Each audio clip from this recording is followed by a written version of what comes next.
सन 1755 ईस्वी में बना यह गढ़ अंग्रेजी हुकूमत की आंखों की किरकिरी रहा।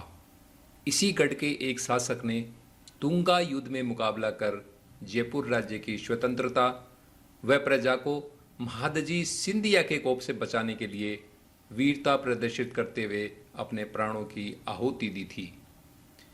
यही नहीं, राजस्थान के सभी राजाओं की अंग्रेजों के साथ संधि होने के बावजूद इस गढ़ के एक शासक ने अंग्रेजों के खिलाफ पंजाब के महाराजा रणजीत सिंह जी का साथ देने के लिए एक फ्रेंच सेनापति के नेतृत्व में सेना भेजी थी।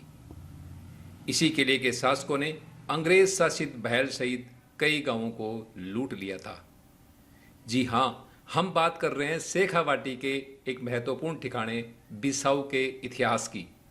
राजस्थान के इतिहास के पन्नों पर बिसाऊ ठिकाने का इतिहास स्वर्ण अक्षरों में लिखा है। बिसाऊ के सेठों ने भी देश के व्यापारिक इतिहास में अपनी अमिट छाप छोड़ी है और आज भी व्यापार जगत की बड़ी हस्तियों में बिसाऊ के सेठों का नाम आता है। शेखावाटी से मुस्लिम राज्य की नींव उखाड़ने में प्रमुख भूमिका निभाने वाले ठाकुर शार्दुल सिंह जी के सबसे छोटे पुत्र केसरी सिंह जी को ढूंढलोद ठिकाना मिला था। बिसाऊ भी उनके ठिकाने का एक महत्वपूर्ण गांव था। अतः केसरी सिंह जी ने सन 1755 ईस्वी में बिसाऊ में गढ़ बनवाया, जिसका उनके यशस्वी वंशजों ने समय समय पर विस्तार कर यह भव्य रूप दिया। ठाकुर केसरी सिंह जी ने जयपुर बूंदी के मध्य हुए युद्ध में जयपुर की ओर से भाग लिया था। सन 1954 तक इस किले के आसपास के 355 गांवों पर यहां से शासन चलता था, जिसकी आय 1954 में लगभग 19 लाख रुपए प्रतिवर्ष थी। केसरी सिंह जी के बाद उनके पुत्र सूरजमल जी बिसाऊ के शासक बने, जिन्होंने 28 जुलाई 1787 को तुंगा नामक स्थान पर यह युद्ध में अपने प्राणों का उत्सर्ग किया था। यह युद्ध जयपुर के महाराजा प्रताप सिंह जी व महादजी सिंधिया के मध्य हुआ था। इससे पूर्व भी सूरजमल जी ने शाही सेनापति बढ़ेज के खिलाफ खाटू युद्ध में वीरता प्रदर्शित की थी। सूरजमल जी ने कायम खानियों की शिकायत पर शेखावाटी पर चढ़ आई बादशाही सेना के साथ भी युद्ध में अपनी तलवार का जौहर दिखलाया था। यह युद्ध इतिहास में मांडन युद्ध के नाम से विख्यात है, जिसमें शेखावतों ने जयपुर व भरतपुर की जाट सेना के सहयोग से शाही सेना को पराजित कर भगा दिया था। सूरजमल जी के बाद में श्याम सिंह जी बिसाऊ के ठाकुर बने। ठाकुर श्याम सिंह जी बड़े निडर, साहसी व स्वतंत्रता प्रेमी थे। वे अंग्रेज हुकूमत के भी खिलाफ थे और अंग्रेजों के खिलाफ कार्रवाई करने का कोई भी मौका नहीं चूकते थे। जयपुर राज्य के साथ भी उनके कई विवाद हुए और कई महायुद्ध भी चला। एक बार जयपुर की 60,000 सेना ने 3 महीने तक बिसाऊ को घेरे भी रखा। ठाकुर श्याम सिंह जी पंजाब के महाराजा रणजीत सिंह जी के मित्र थे। सन 1809 में सतलज इलाके को लेकर महाराजा रणजीत सिंह जी व अंग्रेजों के मध्य संघर्ष चला। तब महाराजा के अनुरोध पर ठाकुर श्याम सिंह जी ने फ्रेंच सेनापति के नेतृत्व में सहायता के लिए अपनी सेना भेजी थी। यही नहीं, श्याम सिंह जी ने हरियाणा के बहल के साथ लगते कई गांव जो अंग्रेजी हुकूमत के अधीन थे उनको लूट लिया था, जिसकी शिकायत अंग्रेजों ने जयपुर के महाराजा से की। लेकिन जयपुर के महाराजा ने अंग्रेजों को श्राप कह दिया कि श्याम सिंह दबने वाला नहीं है। पर जयपुर महाराजा के समझाने पर श्याम सिंह जी ने बहल आदि से लूटा धन वापस अंग्रेजों को कर दिया। सन 1811 में जब अमीर खां जयपुर राज्य की जनता को लूटने आया, तब जयपुर के महाराजा जगत सिंह जी ने अमीर खां को निकाल भगाने के लिए बिसाऊ के ठाकुर श्याम सिंह जी को ही नियुक्त किया था, जो जाहिर करता है कि श्याम सिंह जी के युद्ध कौशल व साहस से जयपुर महाराजा प्रभावित थे। 21 दिसंबर 1818 को जयपुर महाराजा जगत सिंह जी का निधन हो गया। तब उनकी बड़ी रानी ने अपनी एक विश्वास पात्र दासी रूपा बडारण के माध्यम से ठाकुर श्याम सिंह जी को अपना धर्मपिता बनाया, यानी उन्हें अपना संरक्षक बनाया।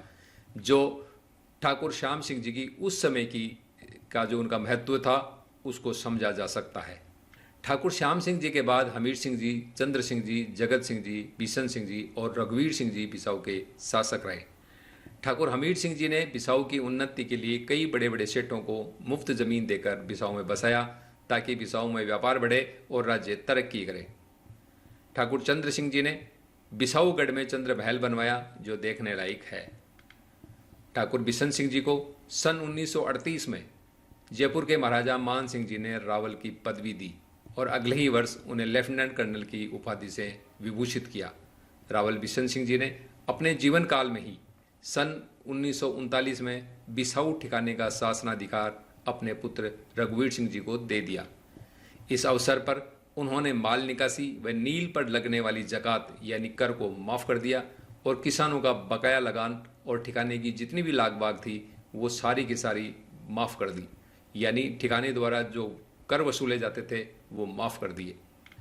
बिसाऊ के आखिरी ठाकर रावल रघुवीर सिंह जी लोकप्रिय शासक थे और उन्होंने अपना ठिकाना बिसाऊ सन 1954 में अन्य देशी राज्यों के साथ भारत के एकीकरण में सहर्ष प्रदान कर दिया था।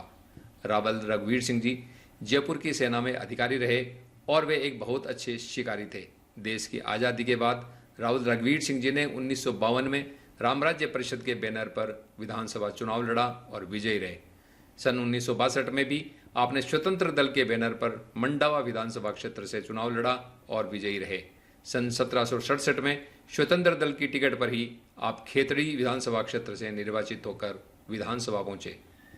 3 बार अलग अलग क्षेत्रों से चुनाव जीतना उनकी लोकप्रियता साबित करने के लिए काफ़ी है। चूंकि स्वतंत्र दल विपक्ष में था और रावल रघुवीर सिंह जी के विपक्ष में होने के कारण सरकार उनके क्षेत्र में विकास कार्य नहीं कर रही थी, रावल साहब को लगा कि उनके कारण क्षेत्र के लोग विकास के कार्यों से वंचित हो रहे हैं, अतः उन्होंने जनता को अन्य प्रत्याशी का चयन करने का अवसर देने हेतु विधानसभा से त्यागपत्र दे दिया। सितंबर 1971 में रघुवीर सिंह जी का निधन हो गया। रघुवीर सिंह जी के वंशज जयपुर में रहते हैं, जिनका इंटरव्यू अगले किसी वीडियो में आपके सामने हम प्रस्तुत करेंगे। वर्तमान में यह गढ़ पोदार सेठों के स्वामित्व में है। गढ़ में पोदार परिवार के सदस्य निवास करते हैं। निजी आवास होने के कारण 11 बीघा में बने इस विशाल गढ़ में सार्वजनिक प्रवेश वर्जित है। गढ़ की फोटोग्राफी करना भी मना है, पर देवस्थान बोर्ड राजस्थान सरकार के सदस्य जितेंद्र सिंह कारेंगा के विशेष अनुरोध पर पोदार परिवार के एक सदस्य ने हमें गढ़ के अंदरूनी भागों का अवलोकन कराया और गढ़ परिसर के जितने हिस्से की फोटोग्राफी करने की उन्होंने अनुमति दी, वह आपके सामने प्रस्तुत है। अगले वीडियो में हम फिर किसी अनजाने व उपेक्षित ऐतिहासिक धरोहर की जानकारी लेकर प्रस्तुत होंगे। तब तक जुड़े रहे हमारे साथ, हमारे YouTube चैनल के साथ। धन्यवाद।